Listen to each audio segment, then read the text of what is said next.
First item would be approval of the agenda. Chair will entertain a motion. Thank you. Moved by Snell, supported by Bear. Any discussion? All those in favor will please say aye. Aye. Any opposed? Thank you.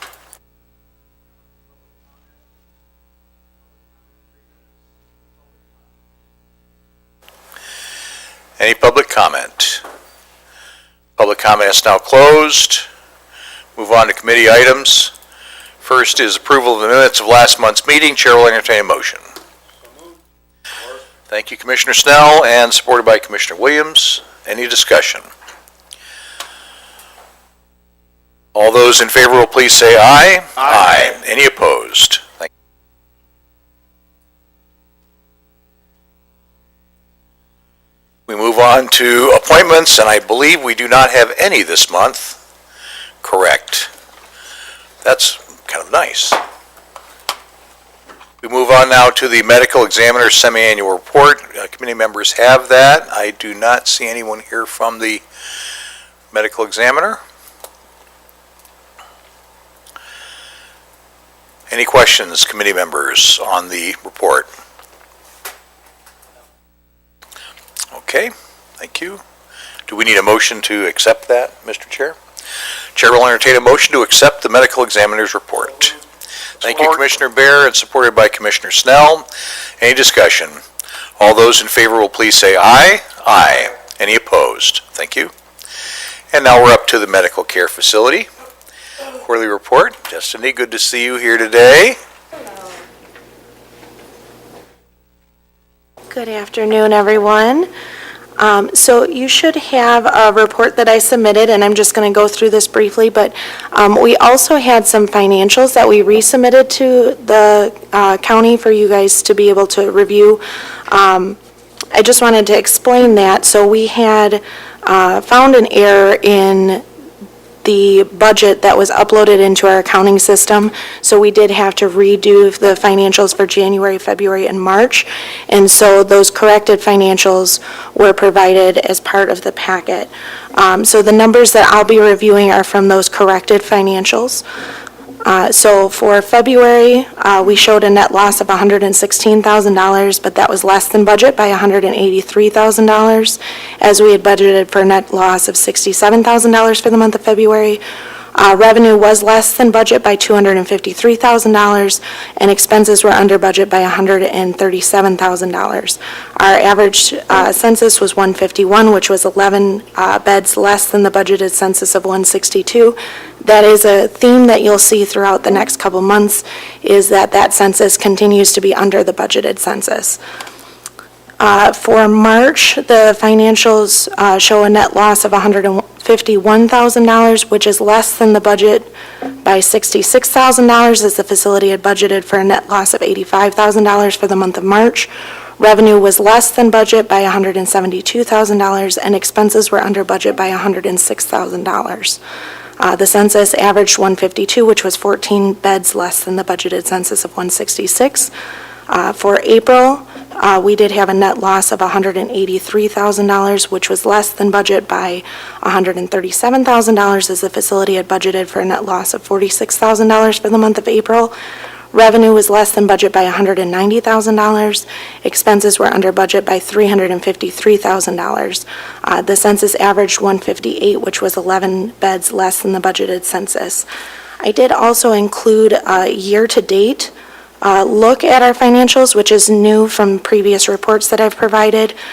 So even though you're hearing the words net loss several times during my report, we still are in a better net position than budgeted for the year. So our actual revenue for the year is $6,834,000, where we had budgeted for $7,173,000, with a variance of negative $338,000.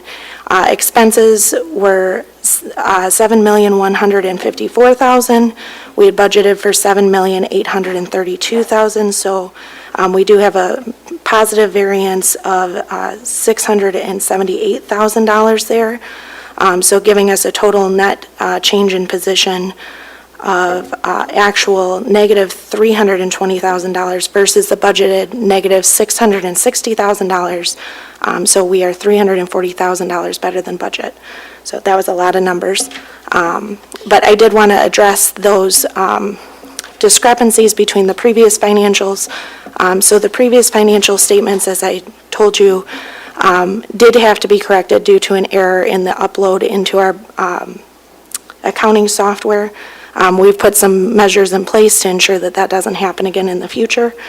And that did offset the year-to-date numbers quite considerably. Previously, we were looking at about $700,000 better than budget, but with the corrected numbers that I've presented to you today, the actual variance is $340,000 better than budget. Any questions on the financial side of this before I move on to the next part? Questions from committee members? Not seeing any. Okay. So we do continue to have 166 days of cash on hand. So if something were to happen that we were to have to cease operations, we can continue to operate as is with no income coming in for 166 days. We don't anticipate that would happen, but the industry standard is 100 days of cash on hand. So that is good for the overall financial stance of the facility. For COVID-19, I do have an update on that. We did have an outbreak of resident cases that started on May 24th. So at the time of the writing of this report, we had 8 residents. We ended up with 10 residents, but we just closed our COVID unit today, and all of them have graduated back to their regular rooms, so that's very exciting to be able to go back to life being a little bit more normal again for us. We do continue to have care partner cases on and off. That is not new for us. We are continuing to do testing for care partners twice weekly due to our outbreak status. And then once we conclude our outbreak status, it will continue twice weekly for those that do not meet the CDC's definition of up to date, and that is what CMS or the Centers for Medicare or Medicaid has determined is the frequency for testing. So currently, as of 6/2, we had 101 residents that tested positive since the beginning of the pandemic and 222 care partners. Staffing continues to be our main area of concern, and we're continuing to work on that. We did have some grievances. One was a Step 2 grievance from M&A, which represents our RNs, for the placement of RN bids. They have requested to go to arbitration for that, but they have not moved forward with that request. So at this time, it's just kind of hanging out there. Even though there is a timeliness issue there, if they were to move forward to arbitration, that's something that would have to be decided by the arbitrator as a procedural point. So we continue to report on that. We have no outstanding grievances for AFSCME 2098A, which represents our LPNs and our health unit coordinators. AFSCME 139, which represents our CNAs, dietary aides, and environmental service team. We did have an arbitration regarding a termination of a care partner that was heard in January. There was a finding for the employee that was rendered, so that person was returned to work. There was an additional request for an arbitration that was submitted that for a termination due to attendance, which was scheduled to be heard on the 16th, and we just recently are finalizing a settlement for that so that we don't have to move forward with the arbitration process.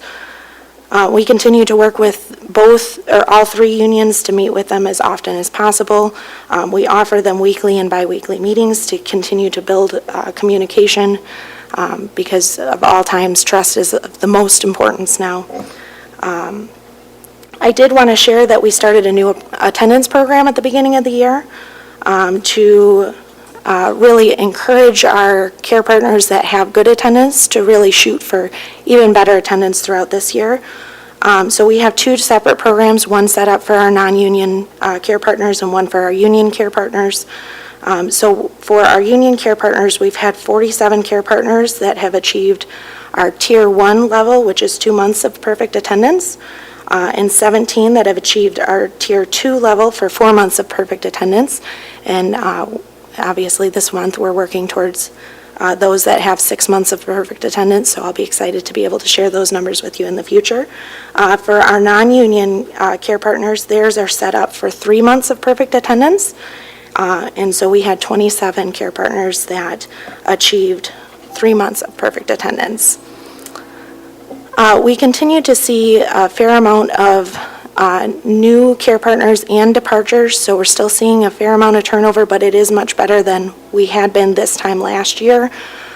So for the end of 2021, we ended up with a 55.81% turnover rate, which is extraordinarily high from our previous history. And to date for this year, we're sitting at 16.3%. So we're doing a little better in that area. I also included our CNA call-in and mandation graph, as well as for our nurse call-ins and mandations. So we are continuing to see less mandations than we have call-ins, which means we have people that are picking up shifts. They're not last-minute shifts that people are having to pick up because of call-ins. So that is good. We are still seeing a little bit of an uptick in our mandation, and we are always working on that because that's very stressful to our care partners to have. As far as quality, we are currently ranked 4 stars in quality and 4 stars overall. We are also 4 stars in the staffing components of the CNS 5-star system, and we have 3 stars in our survey rating.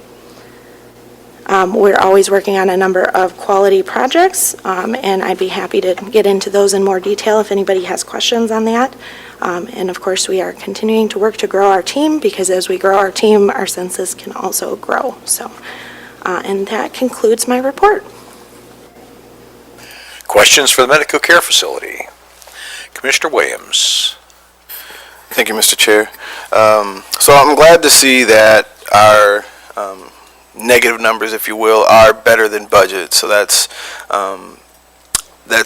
good to see. We want to continue to keep doing what's necessary to fill the beds so that we have income. And so my question, just jump to it, I'm sorry, may be a repeat question, so if it is, I apologize. But outside of any social media or anything like that, are we doing any advertisement to show that, hey, we have X amount of beds available, anything like that at all?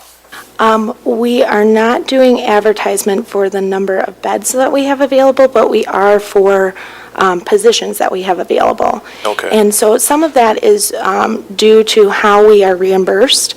If we advertise for our services for residents, that's not reimbursable advertisement, but if we advertise for staff positions, then we're able to request reimbursement for that as part of our cost reporting. Okay. So we are advertising through iHeartMedia currently, through streaming radio, for positions for CNAs and nurses, and we've tried to kind of address the dialogue, so it also kind of draws in potential resident families as well, but with it being primarily focused on recruitment of new care partners. Okay.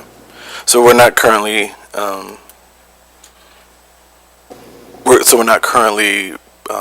sharing that message to the community that we're available?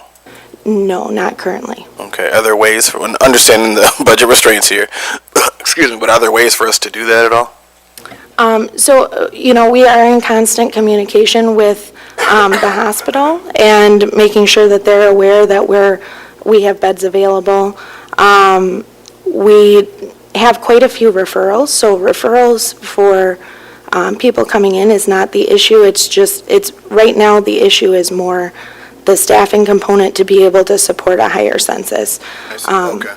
But especially the hospital is very well aware that we have beds available, and as of last week, we were one of only 3 facilities in town that could actually admit residents for various different reasons. So we are seeing an influx in our census right now, and we're just trying to keep staffing up with that. So. Okay.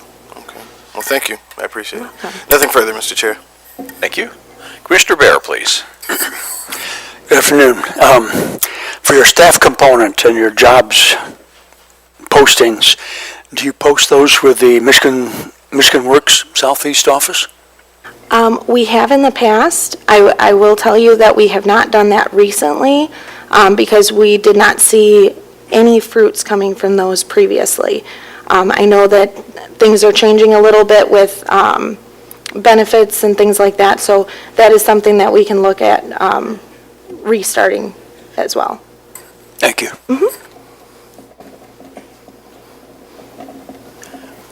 Further questions for the medical care facility?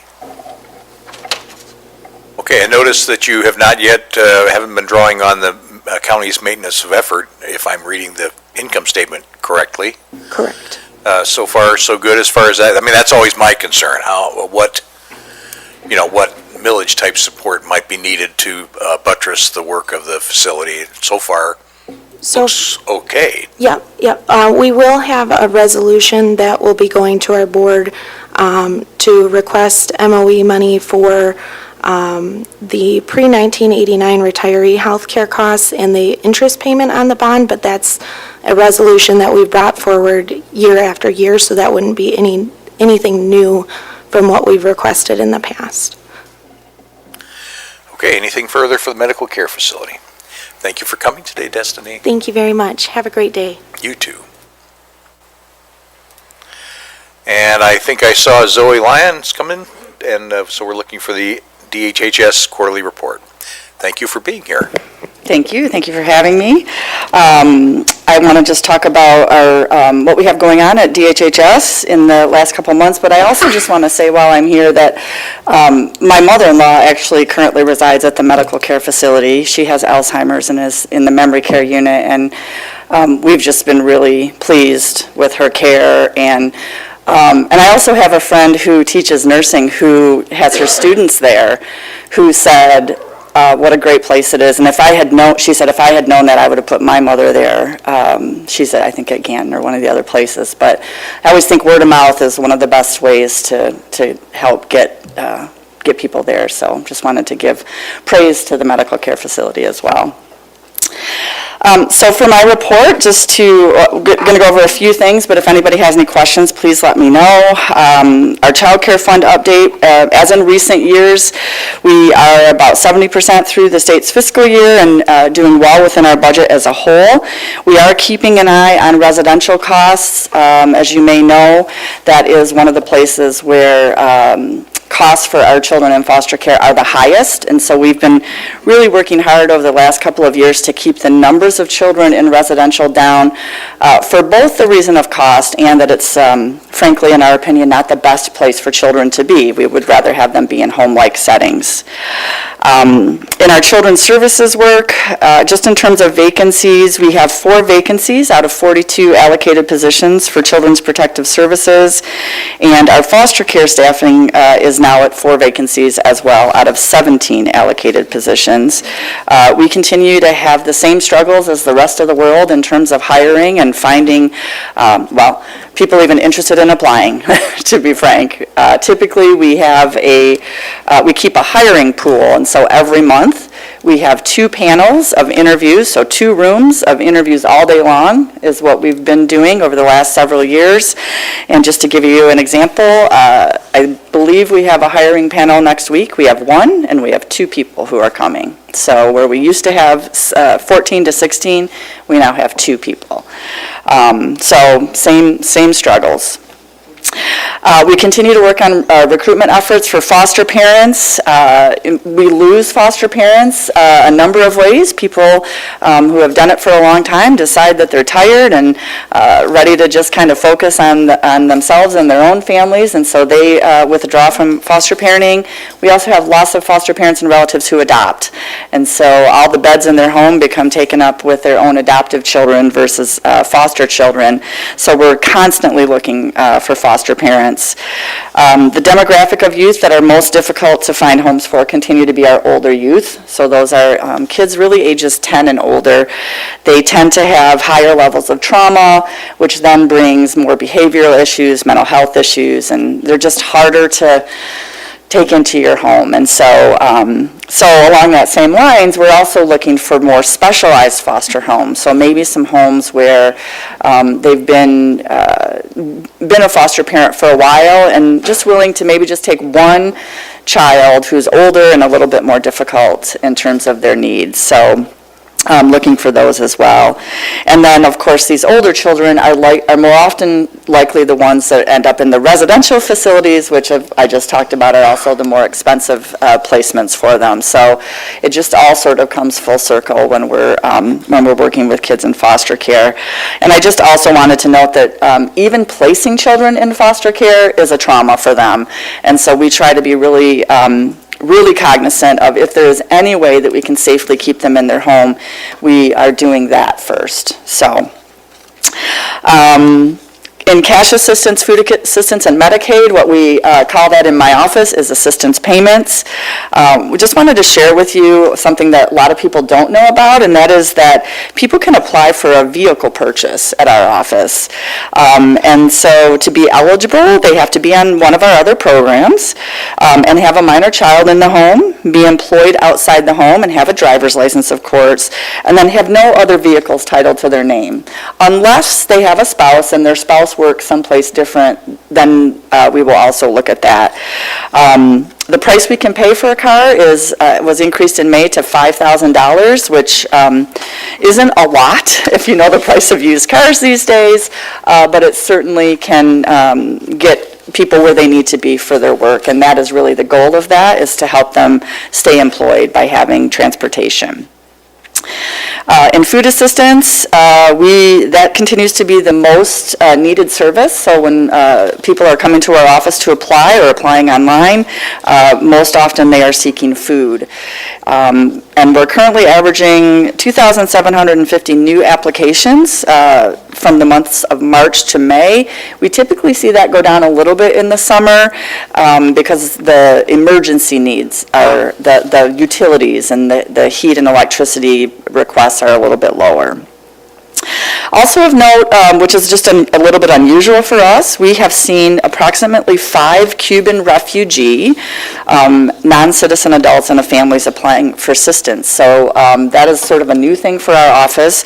We do have a Spanish-speaking employee. She is one of our administrative support staff, and she's been really helpful in helping those families communicate with us when they come in to apply. We continue to do our race equity and DEI work. We, as I mentioned last month, we're in the process of creating an anti-racism transformation team. We were happy to receive over 50 applications from people in our community to be part of that team, and we will be sending out letters by the end of the month congratulating those who will be part of the team, and we will begin our work with an orientation in July. And then finally, as usual, I attach a report that kind of talks about places that my staff or myself participate in the community, so that you can see that we do work more than just within the walls of our office. So with that, that is the end of my report, and if anyone has any questions, I'm happy to answer them. Questions for Zoe? Commissioner Williams, please. Just 2 quick questions. How many, and this is just round figure, how many children do we currently have in foster care in Jackson County? We are at about 180 currently. That may or may not seem like a lot, but about 4 years ago, we had 340 children in foster care. So we've worked really hard to get that number down. Yeah. And then my final question was on the cash assistance program. You mentioned the $5,000 for a car. So was that $5,000 toward a car or for a car?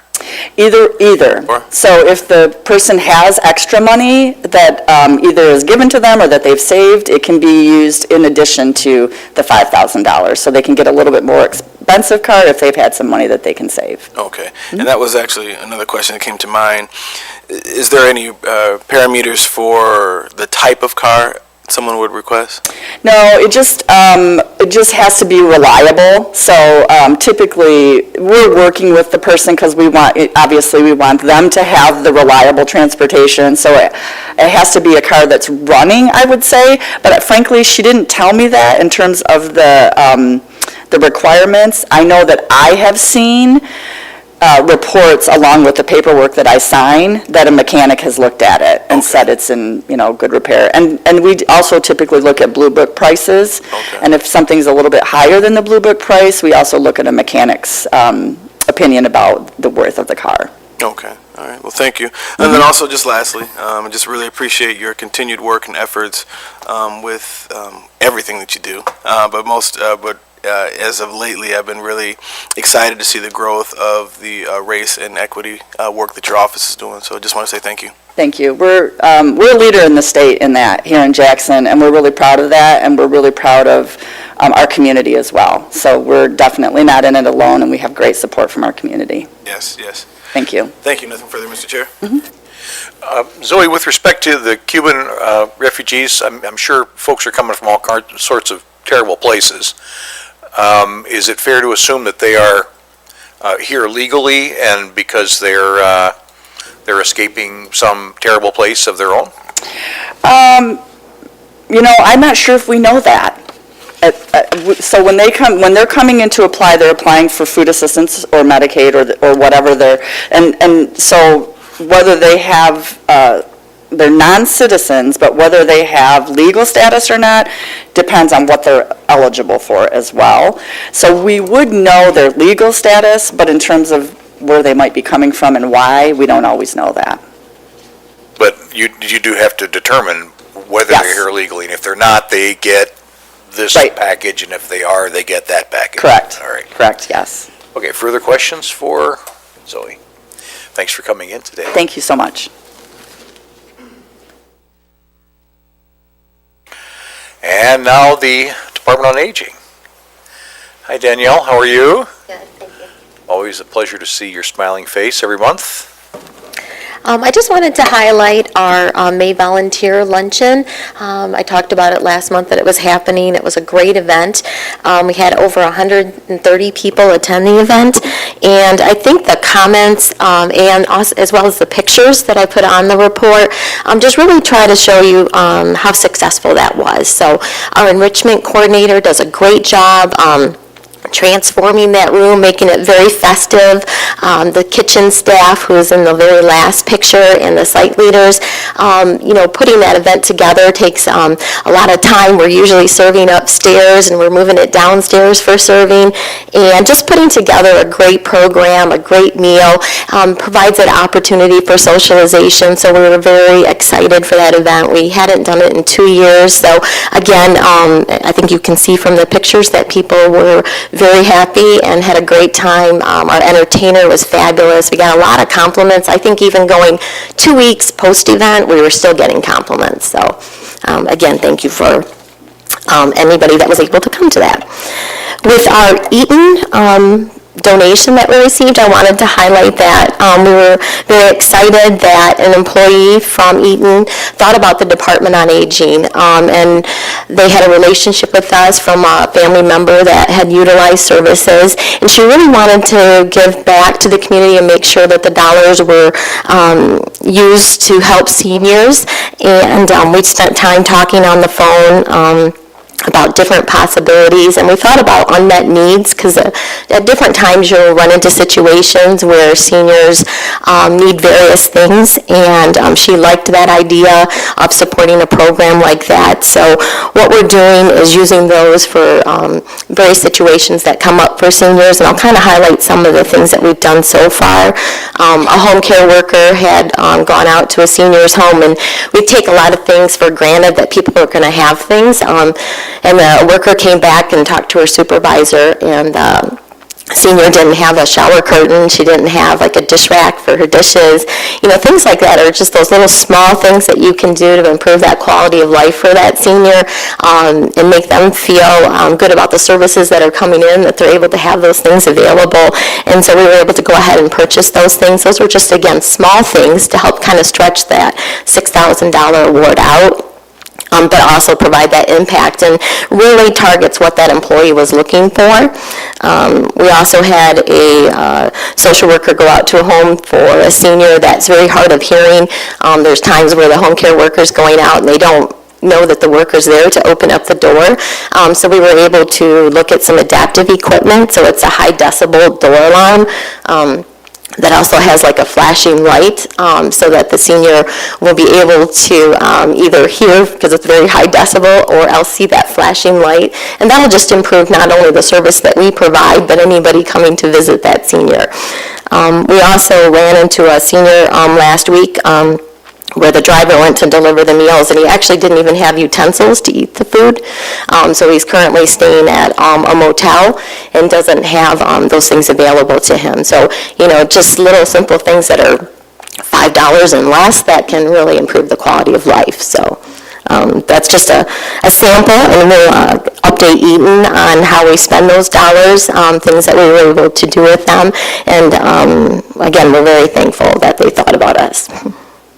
With our case coordination and support program, we were able to hire Jennifer Heslip, so she has joined our outreach team. With our case coordination and support, that's that home visit that happens where we're doing that full assessment, looking at services that person might be eligible for. You're looking at trying to arrange other programs that can go into the home to help them. And we also then do those reassessments on clients that are active with us every 6 months. So you're kind of doing those touches, make sure things are going okay, what's going on in the home. And again, I think that face-to-face interaction with the clients is really helpful. So we've been really doing that, not doing anything online with our clients, because number one, technology is very hard for them, can be challenging, and that face-to-face, you really kind of see a lot more that's going on in the home, things that are going around in their surroundings. So in 2021, we saw 1,118 people doing assessments. So we have a really good team right now, and we're very excited to bring her on and continue to grow with that.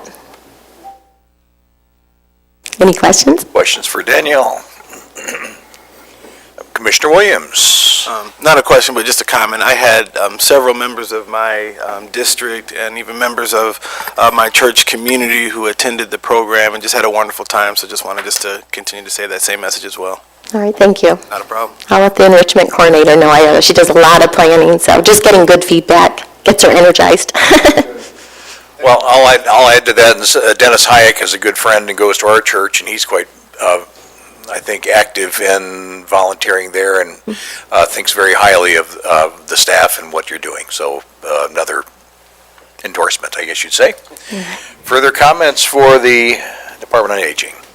Thanks, and carry on the good work, Danielle. All right, thank Appreciate you. it very much. And now, Kristen, for the Department of Health. Good to see you. You too. The first item I have to bring to you is a request to accept MDHHS funding and to contract with Smiles on Wheels for a dental assessment program that the state signed into law back in 2020, and planning and preparation has been in the process, and we just found out that they were allocating funds for the 2022 year for the last 3 months of this year. So on May 5th, we received award notification that we would receive $62,522 to run from June 1st through September 30th, and then they will reallocate another amount for fiscal year 2023 and going forward. So this is a new request. It's a new program. It is to provide dental health assessment to children entering kindergarten or first grade. So just like our Hearing and Vision, where the Hearing and Vision goes into the school to do those type of assessments, it'll now be a requirement by the state to have a dental assessment done. This can be done by a dental hygienist, which is why we decided to contract that out. We already have a great program in our community that's doing this work and knows exactly what they need to do. So contracting with Smiles on Wheels, they're very well aligned to fulfill the requirements of this grant. So this is for, what I'm asking for approval for today is to accept this funding as new funding coming into the health department and contract for June through September. I'll have to come back to you in September, unfortunately. But I have to bring it because we don't know exactly if it's going to look exactly the same and the amount will be the same, or how that will go forward. So, Okay, let's hear a motion and support, and then we can have questions. So move. Support. Commissioner Williams and Commissioner Bear, thank you. Questions now with respect to this program? And the motion is to what, recommend to the full board, or is it to accept it here? I believe, send it to the full board. Oh, no, 62, yeah. Yeah. Power here? We have the power to approve it. Okay. Further questions? All those in favor will Oh, I'm please. sorry. I beg your pardon, Commissioner Bear?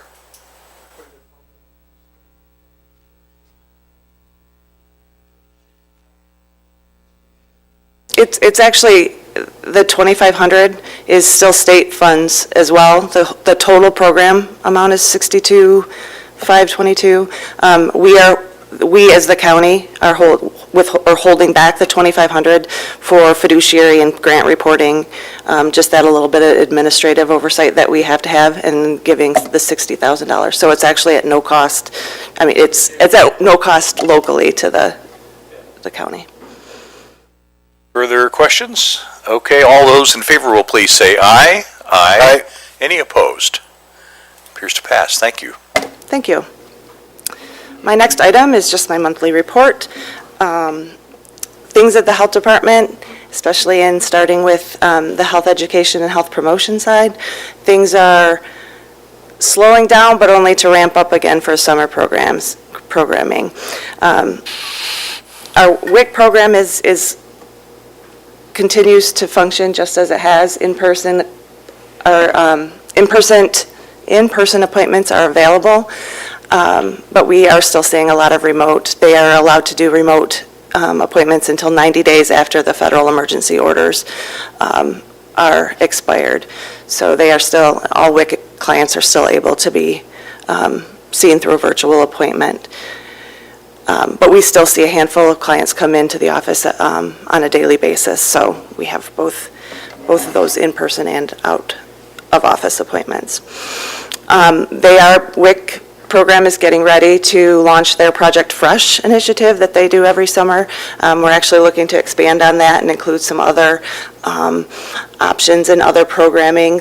Instead of it just being a WIC program, we're going to utilize what they're already doing with bringing people in to get give fresh fruits and vegetable coupons to be used at farmers markets, to try to offer some additional programming and services that are available while we have their active participation coming into our building to get those programs. So I'm excited to see what all comes of that. There's, I believe, every week right now we have a meeting with some different stakeholders to get information and how we can get that up and running.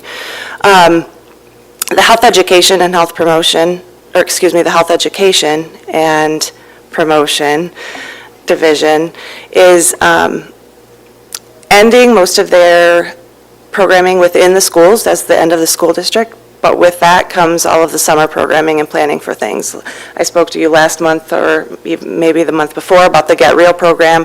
We've hired 13 teen mentors, to kind of supervisor positions over those mentors, and then one liaison that works to run that program for the 6 or 7 weeks that it runs.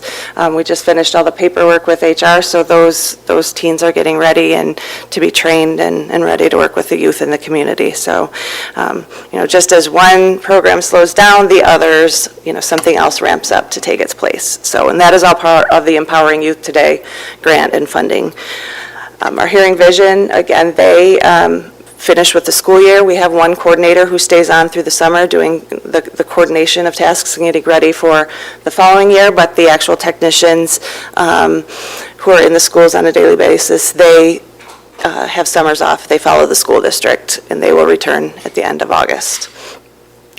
Preventative health and personal and preventative health, all of these services continue. We still are working really hard to bring people back into the building. We are getting a lot of activity in the immunizations and sexual health clinic. There's some numbers there for sexual health, talking about some rises in numbers that we've seen. It's not just in Jackson. It's been a rise, around the country since for a while now, but I know they're particularly looking at the effects of COVID on the rise in sexual health and sexual disease.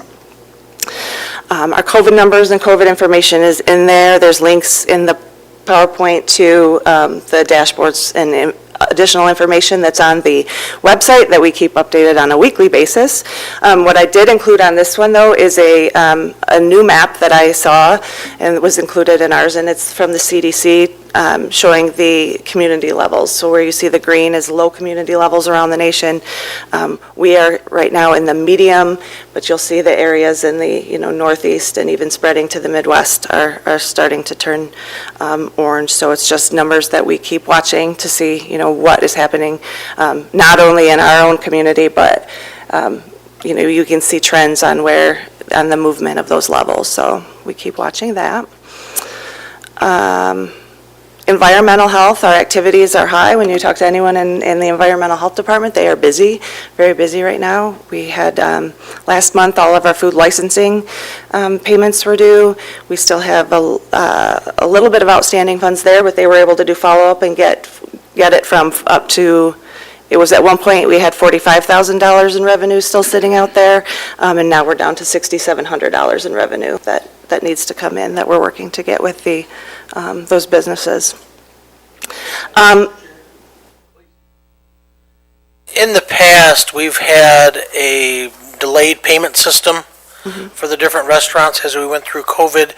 We did it all in one payment this cycle, correct?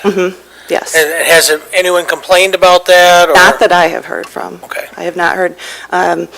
And many of them, that $45,000 that was outstanding at the beginning, as soon as we gave a grace period, although it was due on April 30th, which I think fell on a Friday or Saturday, we gave them actually till May 2nd or 3rd, whatever that next Monday or Tuesday was, and then we just started, if we received it within that first week or so, And is your environmental health department fully staffed right now? Our environmental health department is not. We have one sanitarian who is out on an extended leave, so we are looking for temporary fulfillment of that. That's in the food services section. We have one of our sanitarian 2 kind of doing some work of the plan and preparation work that is at the higher level, so he works a few hours on there. And then we just sought some casual and assistance with that from other, anywhere else that could kind of fill in. We can't replace that position at this time, but we need some additional, we're at the point where we need additional help. Just flying by on current staff isn't good enough. So we also, in the environmental health, just had a transfer of one of our clerks, one of our full-time clerks, transferred to the VA office. So that position is posted, or should be posted soon. Thank you. There is an error on my report here. If you look at the arbovirus surveillance, there's a copy and paste error in there somewhere.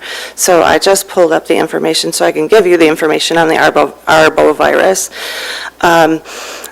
The surveillance for that began this year. We received funding a couple months ago for that. Three Zika virus surveillance sites were changed from last year's to get different habitat information for this year and target the mosquito species. So that position is filled and has started working. I know Don was just talking to me the other day about some supplies, some batteries and things that they needed, she needed while in the field to get stuff going. So so that is what was supposed to be in the arbovirus section, not the copy and paste error that was in there. I do want to mention that something else that's not in this report, there's an update on the avian flu information on here, but just this morning I received a notification that that the state is going to lift the stop or stay that's been on poultry and waterfowl exhibitions. So earlier in this year, with the high cases and unknown how the avian flu was going to transfer, they had stopped. It's particularly of interest, going forward with the fair and things like that. So that was lifted as of this morning. So poultry at this point will be at the fair. Okay. Commissioner Bear. Good afternoon. You touched on a little bit getting people within your program access to farmers markets. Are all farmers markets set up to function that way, or are we limited? Not all. We're limited on who has the ability to accept the SNAP EBT or the Project FESH. That's connected through the state. So the farmers, some I have heard, some farmers markets, the market itself is SNAP certified or SNAP regulated to accept those, and others, there are the actual, vendors themselves can take the SNAP payment and the Project Fresh coupons. So that's all dependent on the market itself. All right, so you obviously then tell your people where they have to go to. Yeah, and that's one of the Which- things that's in this, all of this preparation is not only do we want to give them the coupons that are available, but we need to, figure out how they're going to get there. One of the things we've been discussing is, even bringing vendors to the health department on certain days of the week or something. I don't know how it's going to all plan out, but some of the ideas that staff have come up to is we have a client in the building or in the parking lot handing this coupon out. Can we give them something right then and there that they can use that? So I'm excited to see what comes from that, so. Okay, thank you for that. Also, I think most every year you do what you call a tick drag, trying to determine the tick population in the county. Have you done that yet, or is it scheduled? We have not done it yet, and I don't know what part of the year that is done on, so I can find out when we're going to do that, and if we're going to do it. Okay, I think we're going to have a bumper crop of ticks this year. I've pulled 8 of them off myself so far.